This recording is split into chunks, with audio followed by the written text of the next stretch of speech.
অপুর সারাদিন গল্প চ্যানেলে তোমাদের স্বাগত। আজকের গল্পটা শোনো, নিশ্চয়ই ভালো লাগবে।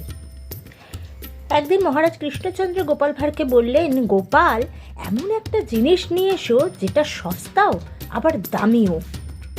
সভার সবাই তো খুব অবাক হলেন, এ আবার কেমন জিনিস হতে পারে যেটা সস্তাও আবার সাথে সাথে সেটা দামিও। পরদিন গোপাল রাজসভায় ঢুকলেন এক থালা নুন নিয়ে। সবাই তো দেখে অবাক। মহারাজ কৃষ্ণচন্দ্র গোপালকে জিজ্ঞেস করলেন, গোপাল, নুন কেন? গোপাল বললেন, মহারাজ, নুনই হলো এমন একটা জিনিস যা কম টাকাতেই আপনি বাজারে পেয়ে যাবেন, মানে খুবই সস্তা। আবার খাবার দাবারে নুন না দিলে সে খাবার মুখে দেওয়া যায় না, সেক্ষেত্রে নুনের দাম হলো ভীষণই দামি।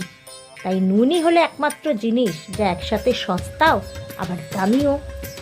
ঠিক বলেছ গোপাল, একদম তুমি ঠিক বলেছ। সত্যি তোমার বুদ্ধির প্রশংসা করতেই হয়।